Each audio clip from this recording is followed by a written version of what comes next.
不是这样的，是之前那边已经给了50万，今天还差这10万我带过来，总共是60万。一直风风光光的多好呢？是不是啊？嫁到那么远去了就归你们了，我们到家里养老搞谁呀？多加你10万块钱不分我。那我们每天也会过来的呀，每年过来。那现在我们一天一天的养呢，你说每年过来？那我这样说，叔叔，我今天来都来了，到了临时你来跟我讲加10万，我就临时讲，你有这个没这个实力嫁给他，我就不给你这个婚呢，他娶了媳妇，我不给也罢。妈妈好，阿姨好，妈妈好，阿姨好，该改口了。彩礼给的不够，什么时候给够了再谈吧。亲爱的，你愿意嫁给我吗？我妈说得再加30万彩礼给我弟弟买房，要不然不让我嫁。认真的。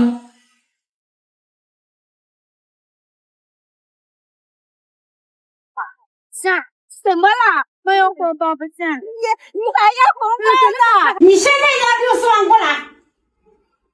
拿60万，阿姨。对，我不拿60万，你就让我喝洗脚水。对呀，故意刁难。怎么你一说我妹妹不值60万呢？啊？为什么？你要60万，你直接跟我说就可以了。你为什么要说非让我喝这个水呢？这喝不喝无所谓，跟你说，我们也是对你一种考验，知道吧？看我们在你心目中多重要，知道吧？就喝洗脚水是吧？是不是就喝洗脚水？哥，你别喝呀！够了吧？啊，够不够？啊？干什么呀？什么干什么？为兄嘛。什么干什么？你是干什么？你看你我跟你讲啊，还想娶媳妇的？这个婚我也不结了。上。别走，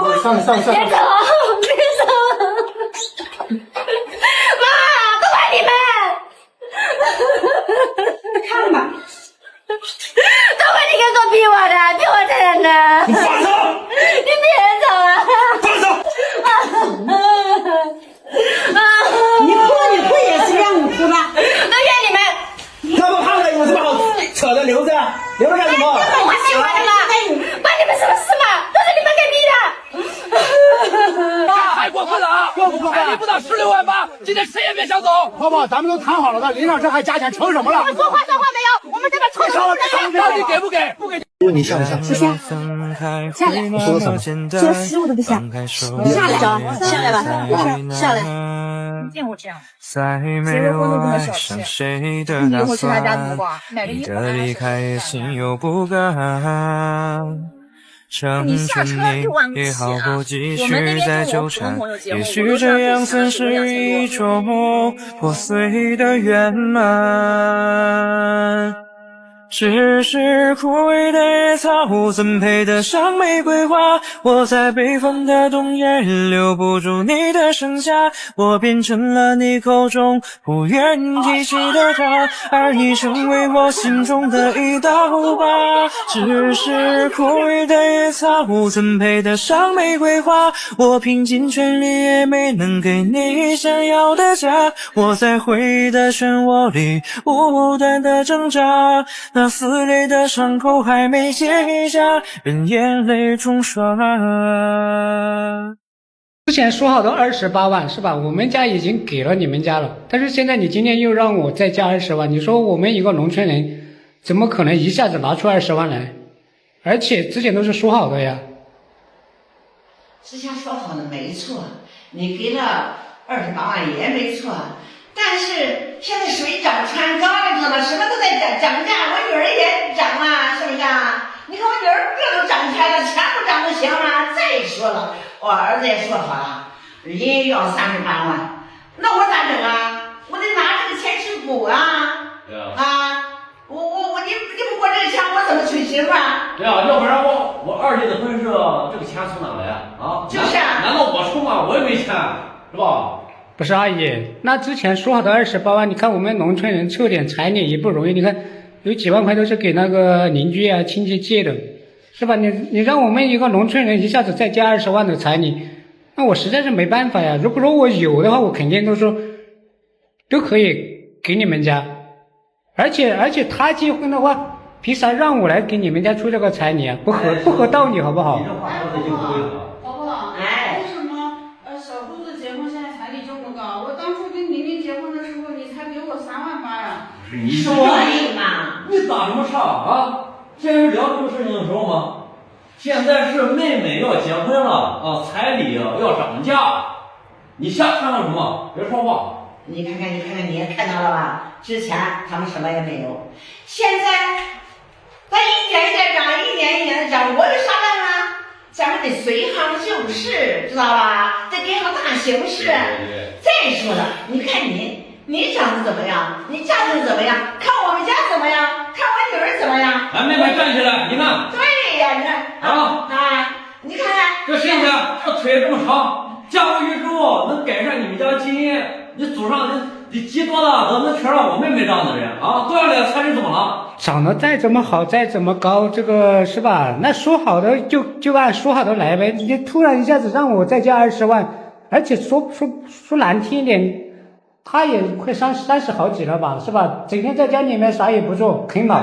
你说你娶了我妹妹之后，你就是我妹夫，你是我亲妹夫，那你得把我叫哥了，那你帮哥也是应该的。再说了，我也是男人，我不可能老花你的钱，是不是？但你就算这个彩礼，你暂时要给都是你先给的，以后等哥发达了还给你就行了。但是这个规矩不能给我说涨就得涨，是不是？你来发吗？你都那么大美人，那么漂亮，你看你长得这么丑，本来嫁给你就亏了是吧？你本来就赚了，就多20万彩礼，你还不乐意了，是不是？你发了，你说你就是啊，我哥哥，你看我哥哥要娶媳妇，哪里不要花钱？真的是，而且看看你们家的条件，我嫁给你，我也真的是不加点钱，真的。你看你哥都30好几了吧啊？从来不上班，从来不工作，在家里面就整天游手好闲的。你以后最多只是个妹夫，你怎么还管起你大舅哥了啊？你管的也太宽了吧！哎呀，我刚才我就烦了，我们家亲事能你管吗？原来人你管吗？你啥了解啊？再说了，你知道吗？娶一个媳妇娶个好媳妇好3代，你知道吧？你看我家女儿，又长得又个体，是吧？知书达理，你看长得，你看樱桃小口，大大的眼睛，高的鼻，然后长长的腿，以后啊，给你生几个大胖小的就值了，知道吧？我知道啊，你看咱们这个村里面别人结婚都给到18万是吧？再多一点也就20来万。那你看我都给了28万，再加20万是多少彩礼了？哎，你老要别人干啥？别人是别人，咱们是咱们，对不对？你看我闺女长那么好，你说你赚大发了，你知道吧？阿姨，你不能这样子啊！你说再过个半个月，咱们俩就要结婚了是吧？那个都定了，那你不可能说一下子让我再加这么多，我不是，如果我能拿得出来可以。你加不加吧？你不加就和你媳妇儿。我妹妹长得这么好啊，想娶。行。都排那么长的队啊，还差你这一个。那我问你一句，你是愿意跟我结婚，还是说你要听你妈的？当然是听我妈妈的了，多加点钱我们就结婚。行吧，行，那咱们这个婚不结了啊，你跟你妈过吧啊。跟我老弟结婚啊！10万，要不这婚也别结了，我也不能跟你走，你听着没？不是现在要加彩礼啊，开玩笑一样的，咋了？可能的事儿这是。你现在什么意思啊？我接亲团队都在楼下等着了，我酒席都给你摆好了已经。等呗，摆呗。咋回事，小杰，别吵吵。宝哥，我们之前已经商量好彩礼30万了，咱今天按照习俗都把彩礼抬过来了，他又反悔了。放那儿了吗？对呀，哎，我们家小琴配你也是绰绰有余，你这30万彩礼未免也太少了吧？哎，我们有个姐妹结婚啊，她老公可给了50万彩礼呢。50万，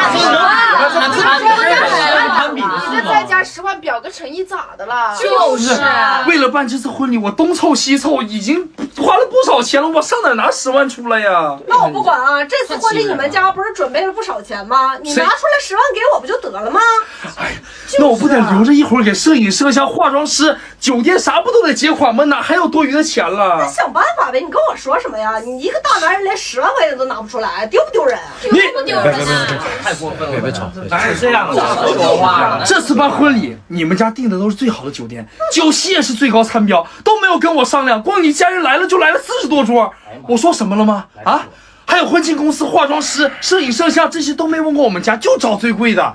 我不得留点钱为这些买单吗？我上哪再拿10万出来呀？这样，小秦，咱今天这么多人看着呢，咱别商量和气，给哥哥面子行吗？这事儿咱私下说，好吧？现在大家都等着呢，咱先去酒店把流程走完，等宴席结束了，行吧？咱把那个收的礼金拿出来，看看给你凑10万，行不行？哥做主。不行，他们家收礼金那是另外的钱，本来就应该交给我。现在钱到位，我人就到位，我已经说很清楚了。没错，就10万还哭穷，看来你对我们小秦的诚意就那样呗，还是你什么话说话的呢？对呀，为什么说啊？大不了先让你这帮兄弟们给你凑10万出来呗。你看看你的兄弟，一个个的穿的光鲜亮丽，手机也用的最新款，是那么回事吗？你这到底什么意思啊？这婚到底结不结了？我告诉你，没有这10万，我就不走了，你听着没？小秦，我再问你一遍，确定没有这10万就不走？对，我确定。兄弟，你咋想？哥，我听你的，听我的，听你的。兄弟们，在那个，咱走，这亲不结了，走。行。小杨，你今天要是敢出这个门，以后你就别回来找我。我找你，别想去我家。他找你。走，你俩啊，彩礼怎么抬回来的，怎么给我抬过去，好嘞，一分都不许少。好。小秦的彩礼不能搬走，怎么拿过来的？不能搬走。不是我，你真要这么绝吗？我家亲戚朋友都在酒店等着了，你让我怎么丢得起这人呢？现在再说了，你这么走了，我家里怎么交代啊？我交代个屁！为了娶你啊，我爸妈老两口都半条命快没了，就为了一直迁就我，才一直委屈自己的。我这婚不结了，就是对他俩最好的交代。